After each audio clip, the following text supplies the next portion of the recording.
Do you want your students to have fun while they learn coding skills, refine their math skills, and enter the world of geometry? An easy way to make coding and math fun is to use the ProBot.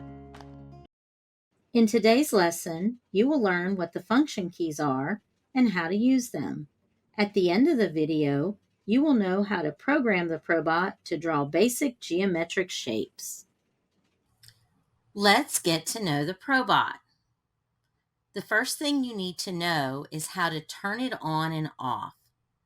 To turn the car on or off, you need to flip the car over to the underside and find the two buttons.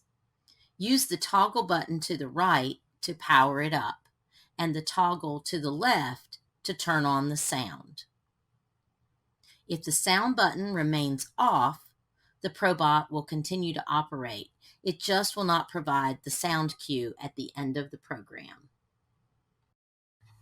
While the older version and newer version of the ProBot look the same, it is important to know if your ProBot requires batteries or is rechargeable via USB. The easiest way to check is to look at the top battery compartment. If it looks like the side of a coin would fit, you can open the compartment easily and change the 3 AA batteries.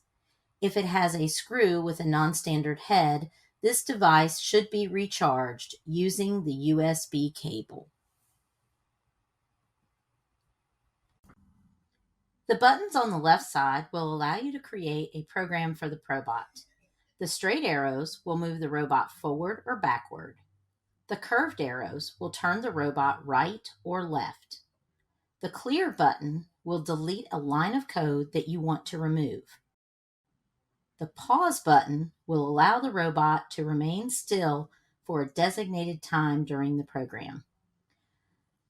The repeat button will allow you to introduce a loop into the program, and the close bracket will allow you to complete the loop sequence. The numbers will allow you to quantify any of the commands. After you enter your code, press the Go button to see your code in action. Today's lesson will only use the basic commands we've just covered, but remember, there are more advanced programming features for the ProBot using the menu option. Let's put the ProBot to work and program it to draw a square. We will walk you through the steps. Afterwards, feel free to pause the video to try drawing a square on your own. A square has 4 sides. Every side is equal in length.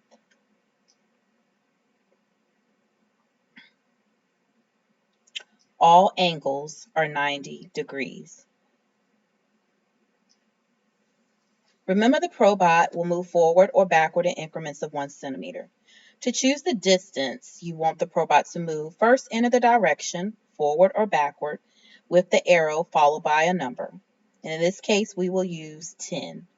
This part of the code will draw the first side of the square, a line 10 centimeters long. Now the ProBot needs to turn 90 degrees, and to add this line of code to the program, decide which direction to turn, right or left, and press the arrow followed by 90. Since the square has 4 sides, we need to repeat these 2 lines of code 4 times to complete a square.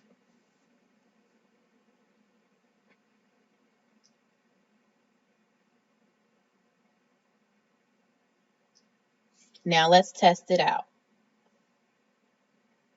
Place the ProBot on the chart paper, insert the pen, and make sure you feel contact with the paper.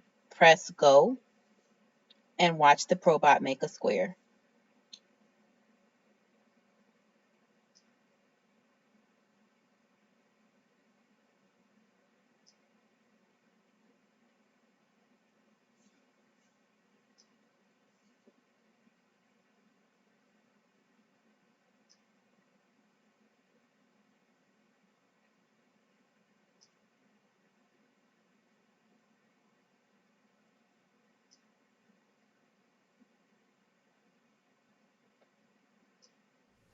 Instead of having to repeat the steps for each side, you can enter a loop.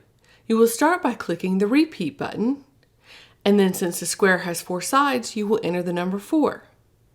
You enter the code for the first side using the up arrow to indicate distance, then the numbers for how far you'd like the car to go, then the turn key to indicate the direction of the turn, and the numbers to indicate the degree of the turn.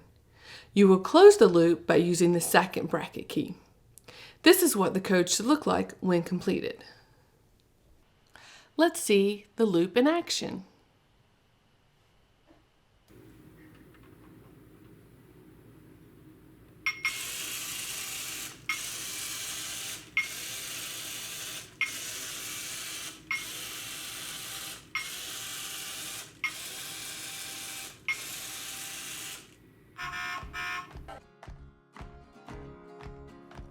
I hope you had fun today learning how to identify the function keys and drawing a figure using the ProBot. Don't forget to stay tuned for future videos on how to troubleshoot issues, use set procedures, utilize sensors, and for more great ideas on using the ProBot in the classroom. Happy coding!